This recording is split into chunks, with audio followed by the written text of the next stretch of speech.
میں نے آپ کو پہلے ہی کلیئر کر دیا تھا کہ مجھے بزنس میں کوئی انٹرسٹ نہیں۔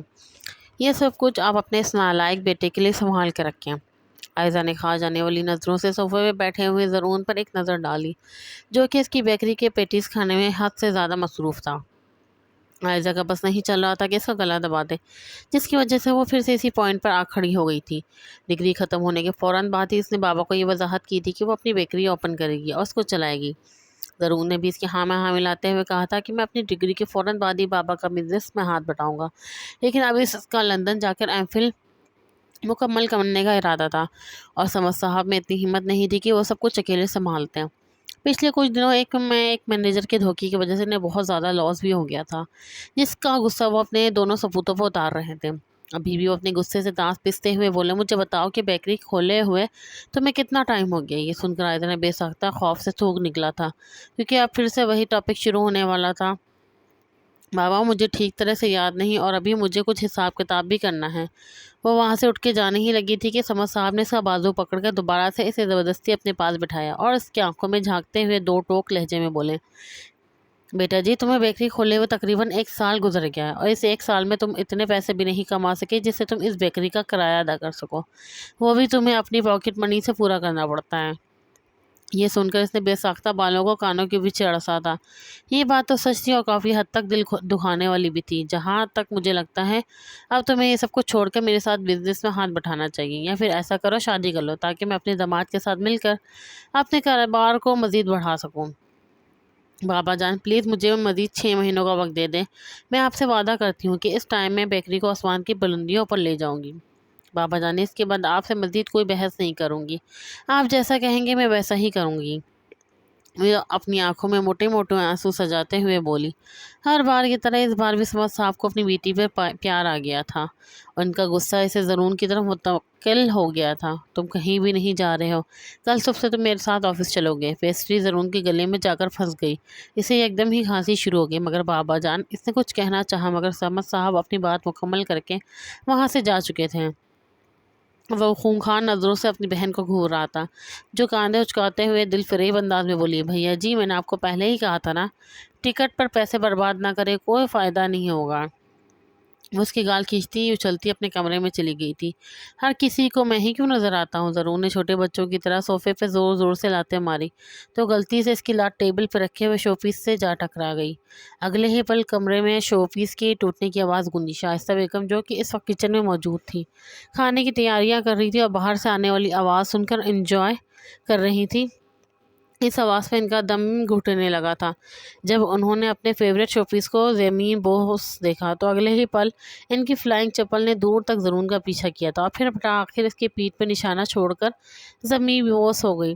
وہ اب ہر چیز چھوڑ چھاڑ کر اپنی کمر کو مسلتا اچھل رہا تھا، لیکن جلن تھی کہ کم ہونے کا نام ہی نہیں لے رہی تھی۔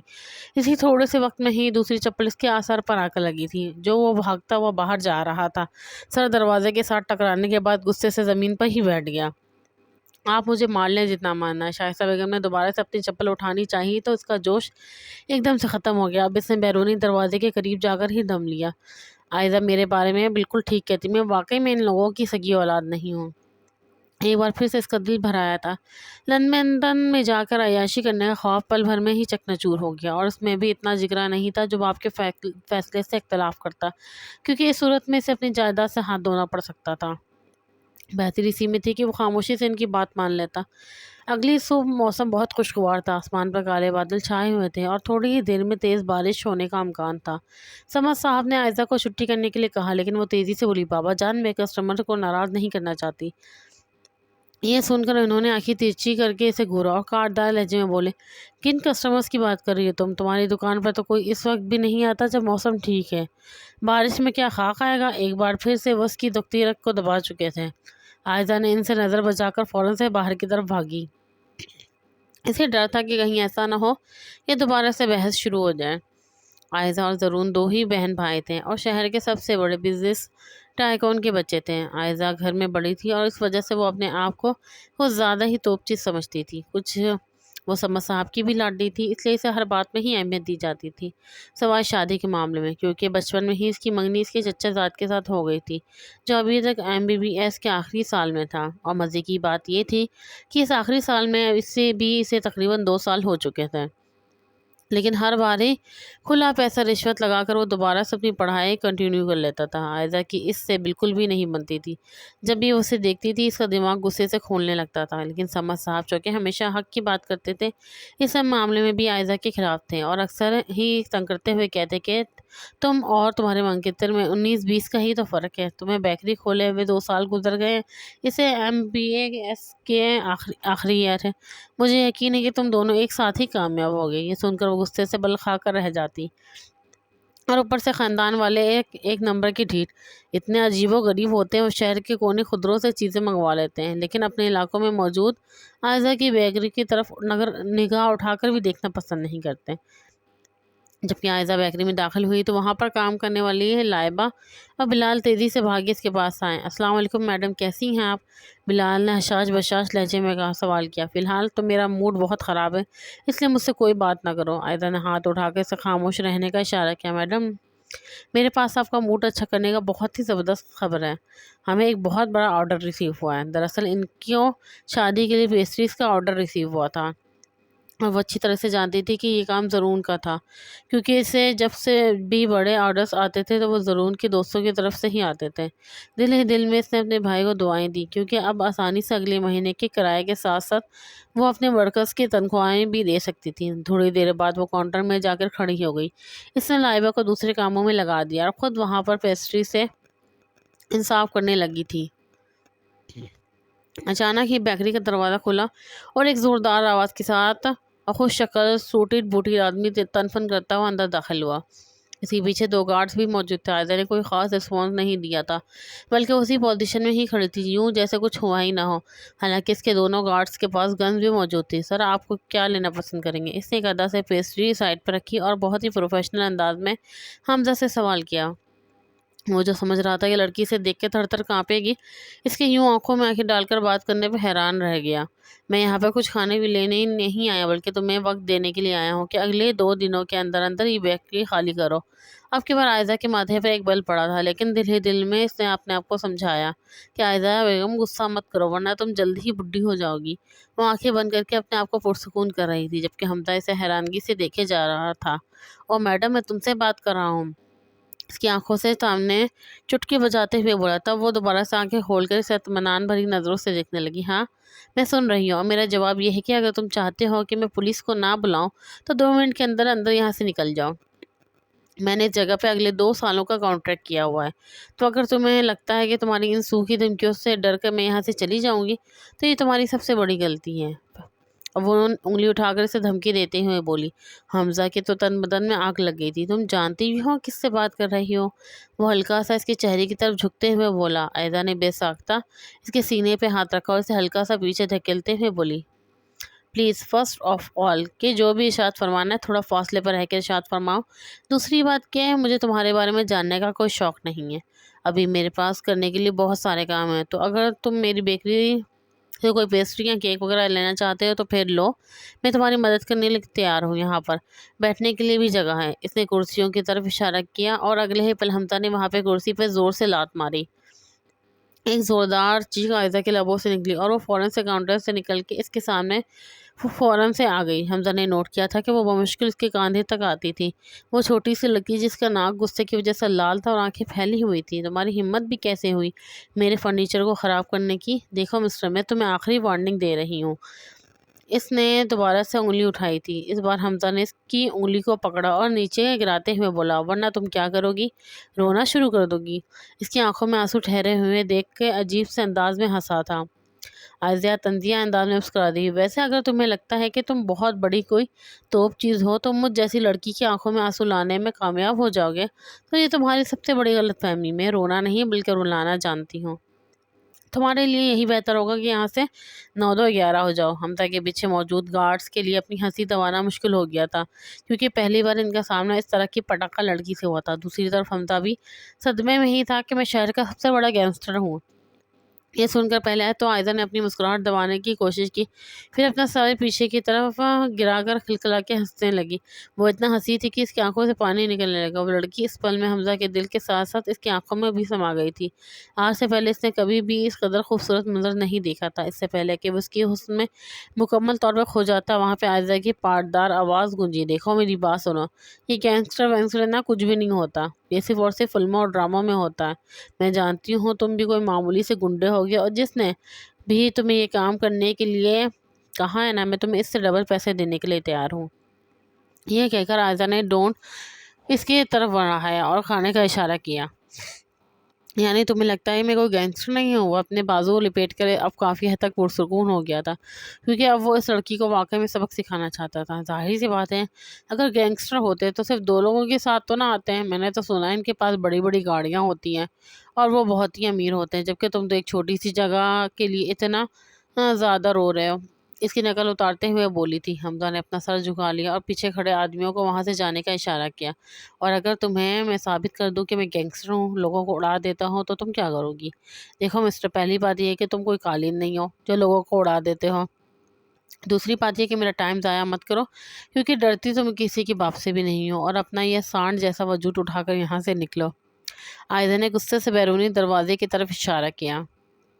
میں ایک شرط پہ یہاں سے جاؤں گا، اگر تم مجھے اپنی بیکری میں کام کرنے کے لیے رکھو گی اور مجھے کیک بنانا سکھاؤ گی۔ میرے پاس تمہیں دینے کے لیے پیسے نہیں ہیں، اور میرے پاس آلریڈی دو بندے موجود ہیں۔ یہ سن کر وہ پھر سے دل فریب انداز میں مسکرائی۔ میں یہاں پر مفت بھی کام کرنے کے لیے تیار ہوں، اور تم یقین مانو کہ میرے یہاں کام کرنے کے بعد تمہاری یہ سنسان پڑی بیکری گنجان آباد ہو جائے گی۔ تم مجھے ٹرائل پر صرف 3 دن کے لیے رکھ سکتی ہوں۔ یہ سن کر وہ سوچ میں پڑ گئی۔ پہلے بھی وہ اپنی بیکری پہ حد سے زیادہ ایکسپیریمنٹ کر چکی تھی، تو پھر ایک اور کرنے میں کوئی حرج نہیں تھا۔ اس نے حامی بھر لی۔ ٹھیک ہے، تم کل سے آ سکتے ہو، لیکن صبح 9 بجے تمہیں ہر صورت میں یہاں پہنچنا ہوگا۔ مجھے منظور ہے، وہ اپنے سینے پہ ہاتھ رکھتے ہوئے بولا۔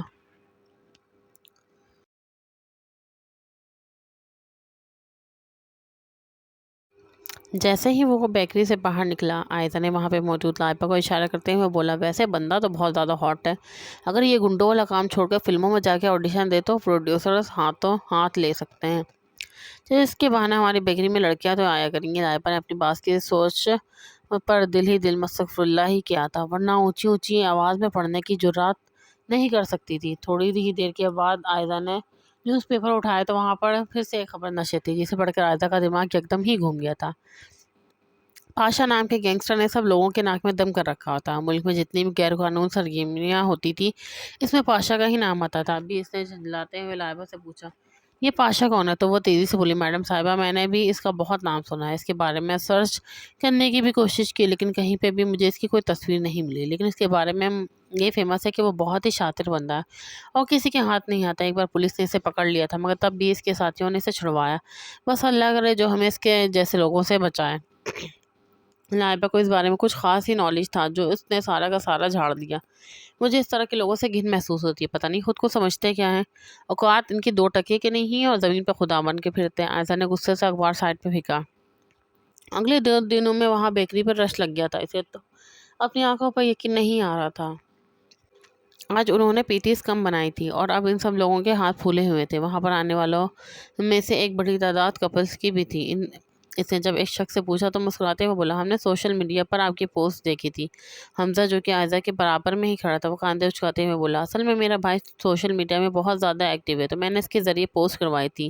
یہ سن کر آئزہ کھل کر مسکرا دیا، اس کے کاندھے کو تھپکتے ہوئے بولی، واہ چھوٹے گندے، تم تو واقعی کمال میں ہو۔ اس کے اس انداز پر حمزہ نے بڑی مشکل سے اپنی مسکراہٹ دبائی۔ شام کے وقت پوری بیکری خالی ہو گئی، وہاں پر صرف حمزہ اور آئزہ ہی موجود تھے۔ آئزہ نے اس سے اس کے گھر والوں کے بارے میں پوچھنا چاہا تو وہ کاندھے اچکاتے ہوئے بولا کہ میں اس دنیا میں صرف میرا بھائی ہی ہے، کیا تم مجھے اپنے بھائی کا اکاؤنٹنٹ بتا سکتے ہو؟ جس پر اس نے میری بیکری کے پوسٹ کیا تھا۔ آئزہ نے پرجوش انداز میں سوال کیا۔ نہیں، حمزہ نے ایک لفظی جواب دیا، میں اپنی پرسنل چیزیں کسی سے بھی شیئر نہیں کرتا۔ وہ ایک دم سے روڈ ہو گیا تھا۔ اگلے ہی پل وہ تیزی سے بیکری سے باہر نکل گیا، جبکہ آئزہ تو اس کے پشت کو گھور کے رہ گئی۔ ہائے میرے اللہ، یہ کس طرح کا بندہ ہے جس سے بات کرنے کی بھی تمیز نہیں؟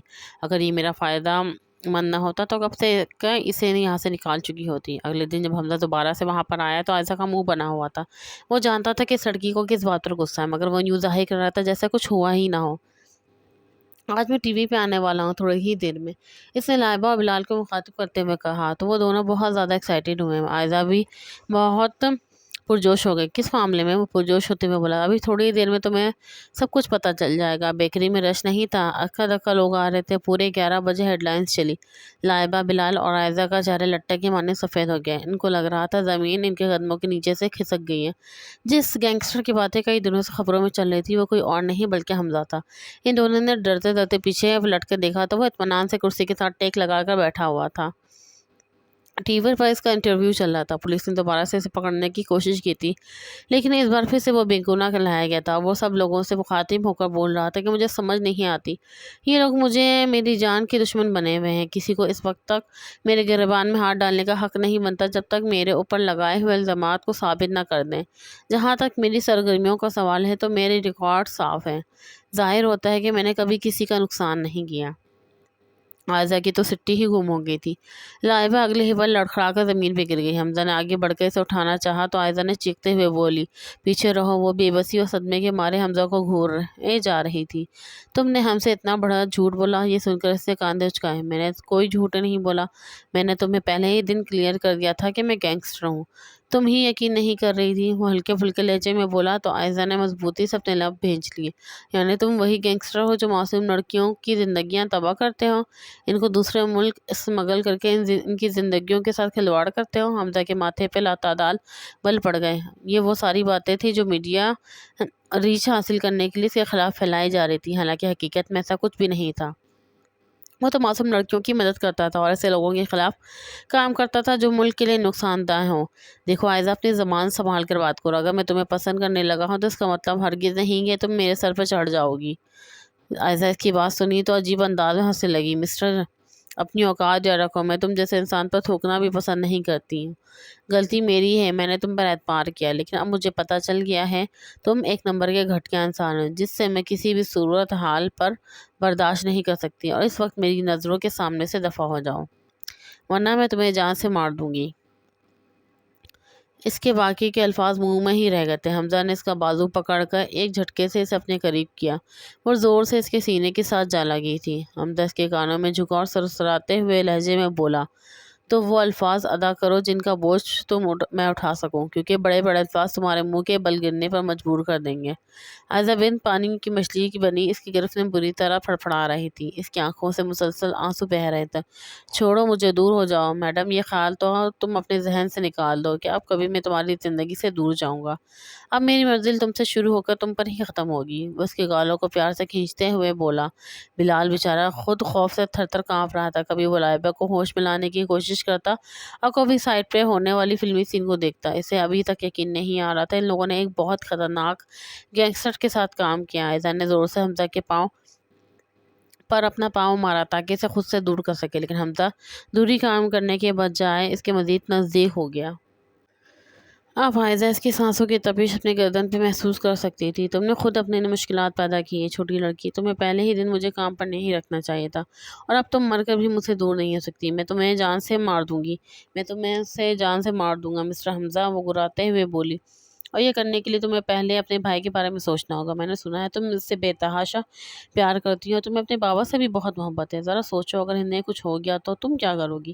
وہ پہلی بار اس کی آنکھوں میں جھانکتے ہوئے شفاف لہجے میں بولا، اور پہلی بار عائزہ کو اس سے بے انتہا ڈر محسوس ہوا تھا۔ عائزہ بے بسی سے اس کے چہرے کو گھور رہی تھی۔ تم مجھ سے کیا چاہتے ہو؟ ہم زیادہ کچھ نہیں، بس تمہیں میری بیوی بننا ہوگا۔ تم مجھے اچھی لگنے لگی ہو، اب میں تمہیں اپنی زندگی میں شامل کرنا چاہتا ہوں۔ اس کا لہجہ اٹل اور رو ٹوک تھا۔ مسٹر حمزہ، میں ایک جیتا جاگتا موجود انسان ہوں، کوئی کھلونا نہیں ہوں جس کے ساتھ تم اپنی مرضی سے کچھ بھی کر لو گے، اور جہاں تک شادی کا سوال ہے تو پہلے ہی میری منگنی ہو چکی ہے، اس لیے میرے بارے میں تو سوچنا ہی چھوڑ دو۔ اس وقت ہی حمزہ کا موبائل بجا۔ اس نے فوراً ہی کانوں سے لگایا، سرسراتے ہوئے لہجے میں بولا، ہاں میں نے نیوز دیکھی ہے، میں تھوڑی ہی دیر میں تمہارے پاس پہنچ رہا ہوں۔ یہ کہہ کر وہ بیکری سے باہر نکل گیا تھا، لیکن جانے سے پہلے وہ اس چھوٹی سی لڑکی کو اپنے گلے سے لگانا نہیں بھولا تھا۔ عائزہ اس کے باہر نکلتے ہی گرنے والے انداز میں زمین پہ بیٹھ گئی اور اپنا چہرہ دونوں ہاتھوں میں چھپا کر پھوٹ پھوٹ کے رونے لگی تھی۔ اسے اپنے آپ سے گھن محسوس ہو رہی تھی۔ اس کا دل کر رہا تھا وہ اپنے جسم کے ان حصوں کو آگ لگا ڈالے جس کو تھوڑی دیر پہلے حمزہ نے چھوا تھا۔ بلال نے آگے بڑھ کر اسے تسلی دی، اس رات بلال اور لائبہ بھی اسے ہمیشہ ہمیشہ کے لیے چھوڑ کر چلے گئے تھے۔ ان میں مزید ہمت نہیں تھی کہ وہ اس بیکری میں کام کرتے۔ لوگوں کو بھی جب پتہ چلا کہ وہ آدمی عائزہ کے بیکری میں کام کرتا تھا تو انہوں نے بھی اس کا بائیکاٹ کر دیا۔ سمد صاحب نے بھی عائزہ کو گھر میں بٹھا دیا تھا اور اسے صاف الفاظ میں کہہ دیا تھا کہ اب میں تمہاری کوئی بات نہیں مانوں گا۔ وہ شخص تمہیں کھلے عام دھمکیاں دے چکا ہے اور تم اس کے بعد بھی مجھ سے یہ چاہتی ہو کہ میں تمہیں اس جگہ پر واپس بھیجوں۔ انہوں نے وہیں پہ کھڑے کھڑے فیصلہ کیا کہ وہ جمعے کے دن ہی اس کا اپنے بھتیجے کے ساتھ نکاح کروا دیں گے۔ عائزہ بہت زیادہ کنفیوز تھی، اس کا دماغ جھنجھنا رہا تھا۔ اس نے اپنے خواب پورے کرنے تھے مگر اس کی بے وقوفی کی وجہ سے سب کچھ برباد ہو گیا۔ رات 12 بجے کا وقت تھا اور وہ مسلسل اپنے بستر پر کروٹیں لے رہی تھی۔ نیند اس کی آنکھوں سے کوسوں دور تھی۔ اچانک ہی اس کا موبائل بجا۔ اس نے دیکھا کہ ایک انجان نمبر سے کال آ رہی تھی۔ اس کا دل عجیب سے انداز میں دھڑکا لیکن ہمت کرتے ہوئے اس نے کال اٹینڈ کر لی تھی۔ دوسری طرف سے حمزہ کی بھاری آواز اس کے کانوں میں گونجی، باہر آؤ، میں گلی میں تمہارا انتظار کر رہا ہوں۔ یہ سن کر وہ حیران رہ گئی اور اپنی حیرت کو مٹانے کے لیے وہ تیزی سے بالکونی میں جا کھڑی ہوئی۔ ایک شخص ماسک پہنے دیوار کے ساتھ ٹیک لگا کر کھڑا تھا۔ وہ اسے پہچان چکی تھی۔ وہ حمزہ ہی تھا جو اسے دیکھ کر ہاتھ ہلانے لگا۔ میں نیچے نہیں آؤں گی، تم یہاں سے دفع ہو جاؤ ورنہ میں اپنے بابا سے کہہ کے تمہیں اس دنیا سے رخصت ہی کروا دوں گی۔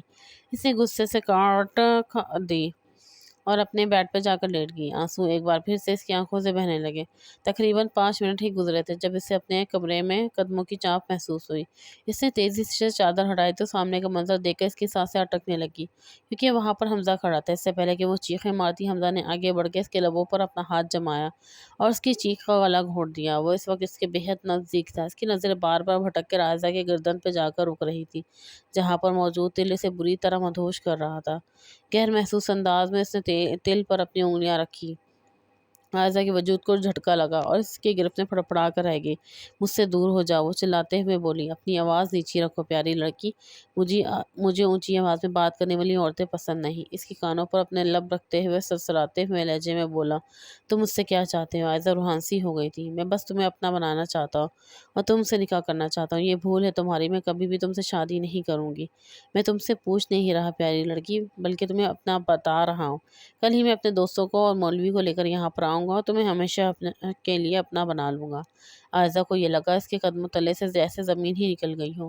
وہ بے بسی سے اس کے چہرے کو گھورے جا رہی تھی۔ تم میرے ساتھ زور زبردستی نہیں کر سکتے، تم نے سنا نہیں پیاری لڑکی، محبت اور جنگ میں سب کچھ جائز ہے اور تمہیں حاصل کرنے کے لیے تمہیں کسی بھی حد تک گزر سکتا ہوں۔ وہ اس کے بالوں میں اپنا ہاتھ پھنساتے ہوئے بولا۔ اب چونکہ میری وجہ سے تم میرے دشمنوں کے نظروں میں آ گئی ہو اس لیے تمہاری حفاظت کرنا تو میری اولین ذمہ داری ہے۔ میں تمہیں اکیلا نہیں چھوڑ سکتا۔ عائزہ نے زور سے حمزہ کے پاؤں پر اپنا پاؤں مارا تاکہ اسے خود سے دور کر سکے لیکن حمزہ دوری کام کرنے کے بجائے اس کے مزید نزدیک ہو گیا۔ اب عائزہ اس کی سانسوں کی تپش اپنے گردن پہ محسوس کر سکتی تھی۔ تم نے خود اپنے لیے مشکلات پیدا کی ہیں چھوٹی لڑکی، تمہیں پہلے دن ہی مجھے کام پر نہیں رکھنا چاہیے تھا اور اب تم مر کے بھی مجھ سے دور نہیں ہو سکتی۔ میں تمہیں جان سے مار دوں گا، میں تمہیں جان سے مار دوں گی مسٹر حمزہ، وہ غراتے ہوئے بولی، اور یہ کرنے کے لیے تمہیں پہلے ہی اپنے بھائی کے بارے میں سوچنا ہوگا۔ میں نے سنا ہے تم اس سے بے تحاشا پیار کرتی ہو اور تمہیں اپنے بابا سے بھی بہت محبت ہے۔ ذرا سوچو اگر انہیں کچھ ہو گیا تو تم کیا کرو گی؟ وہ پہلی بار اس کی آنکھوں میں جھانکتے ہوئے شفاف لہجے میں بولا اور اب پہلی بار عائزہ کو اس سے بے انتہا ڈر محسوس ہوا تھا۔ عائزہ بے بسی سے اس کے چہرے کو گھور رہی تھی۔ تم مجھ سے کیا چاہتے ہو؟ ہم زیادہ کچھ نہیں، تمہیں میری بیوی بننا ہوگا، تم مجھے اچھی لگنے لگی ہو۔ عائزہ اس کے باہر نکلتے ہی گرنے والے انداز میں زمین پہ بیٹھ گئی تھی اور اپنا دوشہرا دونوں ہاتھوں میں چھپا کر پھوٹ پھوٹ کے رونے لگی۔ پہلے اس کے دل میں آیا کہ وہ اپنے بابا کو جا کر اس کے بارے میں بتا دے لیکن وہ انہیں ڈرانا نہیں چاہتی تھی اور اس کو یہ بھی یقین تھا کہ کل اس کے بابا سب کو سنبھال لیں گے۔ وہ ہمیشہ اپنی زندگی میں ایڈونچرز چاہتی تھی، اب اس صورتحال میں اس کی حالت خراب ہو گئی تھی۔ اگلی صبح شور کی آواز پر اس کی آنکھ کھلی تو اس کی امی اس کے کمرے میں موجود تھی اور چھوٹے بچوں کی طرح پھوٹ پھوٹ کر رو رہی تھی۔ وہ دوبارہ سے آ گیا، وہ تمہیں اپنے ساتھ لے کر جانا چاہتا ہے، میں تمہیں اس کے ساتھ نہیں بھیجوں گی۔ یہ کہہ کر انہوں نے پھر سے دھاڑے مار کر رونا شروع کر دیا۔ عائزہ کا پورا وجود خوف سے لرزنے لگا۔ میاں فکر مت کریں، بابا سب کچھ سنبھال لیں گے۔ اسی وقت ایک لڑکی پستول اٹھا کر کمرے کے اندر داخل ہوئی اور اس کی ماں کے ماتھے پہ پستول رکھتے ہوئے بولی، ابھی اور اسی وقت باہر نکلو۔ صاحب تمہارا باہر انتظار کر رہے ہیں۔ عائزہ اس کی بات مانتے ہوئے فوراً سے باہر کی طرف بھاگی تھی اور بار بار خوف سے پلٹ کر اپنی ماں کو بھی دیکھ رہی تھی اور کہہ رہی تھی میری ماں کو کوئی تکلیف نہ پہنچانا۔ وہ جو سوچ رہی تھی کہ اس کے پاپا سب کچھ سنبھال لیں گے، وہ خود پستول کے سائے میں کھڑے تھے اور بے بسی سے اپنی بیٹی کو دیکھ رہے تھے۔ ضرور کے ناک سے خون نکل رہا تھا کیونکہ تھوڑی دیر پہلے اس نے حمزہ سے پنگا لینے کی کوشش کی تھی۔ عائزہ کا دل ایک بار پھر سے نفرت سے لبریز ہو گیا تھا۔ اس نے دل ہی دل میں پکا ارادہ کر لیا تھا کہ وہ اس شخص کی زندگی کو ہی عذاب بنا دے گی اور اس شخص کی سانسیں اس پر تنگ کر دے گی۔ دلہن صاحبہ اب آ بھی جائیں، کافی دیر سے آپ کا انتظار کر رہا ہوں۔ حمزہ اسے دیکھ کر ہی اس کے احترام میں کھڑا ہوا، جبکہ باقی کے سب گارڈز نے فوراً سے اپنی نگاہیں نیچے جھکا لی۔ عائزہ نے انتہائی نفرت سے اسے دیکھا۔ میرے گھر والوں کو نقصان پہنچانے کی کوشش مت کرنا، میں ایک شرط پر انہیں کچھ بھی نہیں کہوں گا، اگر تم خاموشی سے نکاح کرنے کے لیے راضی ہو جاتی ہو، اسے چیلنجنگ انداز میں بولا اور پھر نہ چاہتے ہوئے بھی عائزہ نے اپنے آپ کو حمزہ کے حوالے کر دیا۔ اس کا دل خون کا آنسو رو رہا تھا اور کلیجہ پھٹنے کے قریب تھا۔ وہ جو ہمیشہ اپنی زندگی کو نان سیریس لے کر چلتی تھی، پہلی بار اس طرح کے مسئلوں میں الجھی تھی۔ اسے سب سے زیادہ مسئلہ اس وجہ سے ہو رہا تھا کیونکہ حمزہ کو انسانیت کا دشمن سمجھتی تھی۔ اسے لگتا تھا کہ وہ ایک گھٹیا اور خراب آدمی ہے اور ابھی جو کچھ حمزہ نے اس کے خاندان کے ساتھ کیا تھا، اس کے بعد وہ اس سے مزید بدظن ہو گئی تھی۔ نکاح کے فوراً بعد ہی حمزہ اس کا ہاتھ اپنے ہاتھوں میں لیا اور اسے کھینچتے ہوئے باہر لے گیا۔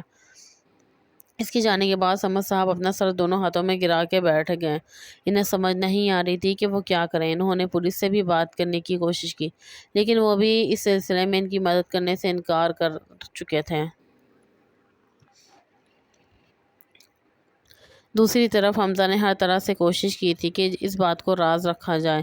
وہ نہیں چاہتا تھا کہ اس کے دشمنوں کو اس بارے میں پتہ چلے۔ پورا راستہ عائزہ غصے سے باہر دیکھتی رہی تھی۔ حمزہ نے راستے میں ایک جگہ پر گاڑی روکی۔ قریب ہی بہت ہی خوبصورت جھیل تھی جو آنکھوں کو بھلی لگ رہی تھی، لیکن عائزہ کو اس کا وقت ہر چیز سے نفرت محسوس ہو رہی تھی۔ حمزہ نے اس کا ہاتھ تھامنا چاہا تو عائزہ نے ایک جھٹکے سے اپنا ہاتھ پیچھے کی طرف کھینچا۔ یہ دیکھ کر حمزہ کے ماتھے پہ بل پڑے تھے۔ وہ اسے اپنے بے حد نزدیک کر چکا تھا۔ عائزہ کی سانسیں اٹکنے لگی تھی۔ وہ یہ کیوں بھول جاتی ہے کہ وہ حمزہ کے سامنے بہت کمزور ہے اور دہان باندھ سی لڑکی ہے اور وہ اس کا کچھ بھی بگاڑ نہیں سکتی۔ حمزہ اس کے ہونٹوں کو اپنے فوکس میں لیا۔ اس سے پہلے کہ وہ اس کے لبوں پر جھکتا، عائزہ نے اپنا سر ترچھا کر لیا۔ پہلی بار حمزہ کا موڈ خراب ہوا تھا۔ اس نے عائزہ کی گردن پہ اپنی گرفت مضبوط کیا، اس کا چہرہ اپنے چہرے کے بہت نزدیک کر لیا۔ وہ اس کے ہونٹوں کو اپنی دسترس میں لے چکا تھا۔ وہ بہت ہی بے دردی سے اس کے ہونٹوں کو چوم رہا تھا۔ عائزہ کسی بن پانی کی مچھلی کی طرح اس کی گرفت میں پھڑپڑا رہی تھی اور اپنے آپ کو آزاد کرنے کی کوشش میں ہلکان ہو رہی تھی۔ تھوڑی ہی دیر کے بعد جب حمزہ اپنی پیاس بجھا کر پیچھے کی طرف ہٹا تو عائزہ کو اپنے منہ میں خون کا ذائقہ محسوس ہوا۔ اس کے چہرے پہ بے یقینی پھیلی ہوئی تھی۔ دوبارہ مجھ سے دور جانے کی اور مجھے جھٹکنے کی کوشش مت کرنا، ورنہ اس سے بھی بڑی سزا دوں گا، وہ مسرور انداز میں بولتا اس کی دھڑکنوں کو اپنی گرفت میں لیتے ہوئے بولا تھا۔ ایک بے چین سی سسکی عائزہ کے لبوں سے نکلی تھی۔ مجھ سے دور ہو جاؤ، میرے ساتھ فری ہونے کی کوشش مت کرو۔ اس نے غلطی سے دوبارہ سے حمزہ کے ہاتھ جھٹک دیا اور اب کی بار حمزہ نے اسے اپنی گود میں بٹھا لیا اور گاڑی کی طرف بڑھ گیا۔ اس نے پچھلی سیٹ کو بیٹھ کے صورت میں سیدھا کیا تو عائزہ گھبرا گئی۔ تم یہ کیوں کر رہے ہو؟ مجھے لگتا ہے ہمیں یہاں سے چلنا چاہیے، بہت ٹائم ہو گیا ہے۔ یہ سن کر حمزہ نے اس کے لبوں پر انگلی رکھی۔ میں اب تمہیں کچھ چیزیں سمجھانے والا ہوں تاکہ دوبارہ کبھی بھی تم وہ غلطیاں نہ دہرا سکو۔ یہ کہہ کر اس نے عائزہ کو بہت ہی احتیاط کے ساتھ اس بیڈ پہ لٹایا، خود اس پہ سایہ فگن ہو گیا۔ عائزہ کی سانسیں اس وقت بری طرح سے پھولی ہوئی تھی۔ اس نے پوری ہمت لگا کر خود کو اس نشے سے باہر نکالا۔ وہ ٹھٹک کر رہ گیا۔ اور بدلے میں تم مجھ سے کیا چاہتی ہو، چھوٹی لڑکی؟ وہ اس کے بالوں کے لڑ کو اپنی انگلی میں گھماتے ہوئے بولا۔ اس کے ساتھ وہ اسے ٹٹولتی ہوئی نظروں سے دیکھ رہا تھا، جیسے اندازہ لگانے کی کوشش کر رہا ہو کہ عائزہ کے دل میں کیا چل رہا ہے۔ کافی دیر یوں ہی حمزہ کے چہرے گھورنے کے بعد وہ ٹھہرے ہوئے لہجے میں بولی، مجھے بس اس رشتے کو سمجھنے کے لیے تھوڑا سا وقت چاہیے۔ تم جیسا کہو گے میں ویسا کروں گی۔ یعنی تم چاہتی ہو کہ میں فی الحال تمہارے قریب نہ آؤں؟ تم جانتی ہو میرے لیے کتنا مشکل ہے؟ وہ دوبارہ سے اپنے گھیرے میں لیتے ہوئے بولا، میرے لیے بھی تو مشکل ہے تم جیسے انسان کو قبول کرنا۔ وہ اسے باور کرواتے ہوئے بولی تو حمزہ نے آنکھیں چھوٹی کر کے اسے گھورتے ہوئے سر جھکا کر سوری کرنے لگی۔ وہ اس کے سزاد پر مسکرا دیا۔ تم بہت اچھی لگتی ہو، اور اب مجھے احساس ہو رہا کہ میرا انداز تھوڑا سا غلط تھا، لیکن میرے پاس اس کے علاوہ کوئی دوسرا راستہ نہیں تھا۔ نہ ہی مجھے پہلے کبھی کسی سے محبت ہوئی جو مجھے پتا ہوتا کس طرح سے اپروچ کیا جاتا ہے۔ حائضہ کو فی الحال اس کی باتوں میں کوئی دلچسپی نہیں تھی۔ وہ بس اسی طرح سے اس ظالم انسان کے چنگل سے نکلنا چاہتی تھی۔ اسے ڈر تھا کہ کہیں بہک کر وہ اپنے آپ کو اس شخص کے حوالے نہ کر دے۔ اسی گو سے اٹھنے کی کوشش کر رہی تھی۔ حمزہ نے اسے اٹھا کر پینچر سیٹ پہ بٹھا دیا۔ ایک بار پھر سے وہ خود فرنٹ سیٹ سنبھال چکا تھا۔ عائزہ کی شرٹ کے بٹن ابھی تک کھلے ہوئے تھے۔ تم یہ بٹن بند کر سکتی ہو، حمزہ نے شرارتی میں کہا تو وہ بکراتے ہوئے جلدی سے اپنے بٹن بند کرنے لگی۔ اس کے ہاتھ کھلے ہوئے لرز رہے تھے اور بٹن بار بار چھوٹ رہا تھا۔ اس کی انگلیاں عائزہ کی دھڑکنوں سے ٹکرا رہی تھیں اور ایک بار پھر سے اس کے دل میں احتجاج پیدا کر رہی تھیں۔ میں تمہیں اس دنیا کے سامنے ایکسپوز کر دوں گی، وہ اسے گھورتے ہوئے دل ہی دل میں اپنے آپ سے مخاطب کرتے ہوئے بولی۔ اپنا کام مکمل کر کے حمزہ اس سے الگ ہوا اور مسرور لہجے میں بولا، میں اتنا بھی برا نہیں ہوں جتنا تم مجھے سمجھتی ہو۔ جہاں تک ٹائم کا سوال ہے تو میں تمہیں 1 مہینے کا وقت دے رہا ہوں، اس سے زیادہ ٹائم نہیں ملے گا، لیکن اگر اس 1 مہینے میں تم نے مجھے سمجھ میں نہیں آئی باتوں کی خلاف ورزی کی تو تمہارا آج ٹائم ختم ہو جائے گا۔ اس کے گالوں کو پیار سے کھینچتے ہوئے بولا۔ تو عائزہ اس کا ہاتھ جھٹکنا چاہتی تھی مگر جانتی تھی کہ اس کی بڑی قیمت ادا کرنی پڑے گی۔ اسے بہت ہی مشکل سے اپنے اوپر کنٹرول رکھا۔ گاڑی بہت بڑی حویلی کے سامنے آ کر رکی۔ جب وہ دونوں لانچ میں داخل ہوئے تو وہاں پر زرعون کی عمر کا ایک لڑکا جو ویڈیو گیم کھیلنے میں مصروف تھا۔ اٹھو، اپنی بھابھی کا استقبال کرو، حمزہ نے اس کے سر پر تھپڑ مارتے ہوئے دو ٹوک لہجے میں کہا تھا۔ تو وہ گڑبڑاتے ہوئے اٹھ بیٹھا۔ عائزہ پر نظر پڑتے اس نے حیرانگی سے حمزہ کو دیکھا۔ کون ہے یہ؟ پلیز یہ مت کہیے گا کہ یہ ہمارے میلے میں بچھڑی ہوئی بہن ہے۔ حمزہ نے ایک زوردار مکہ اس کے پیٹ میں مارا تو وہ درد سے کرا کر رہ گیا تھا۔ عائزہ نے بے ساختہ اپنے لبوں پر ہاتھ رکھ کر اپنی چیخ کا گلا گھونٹا۔ اگر انسان کی شکل اچھی نہ ہو تو بات اچھی کر لینی چاہیے۔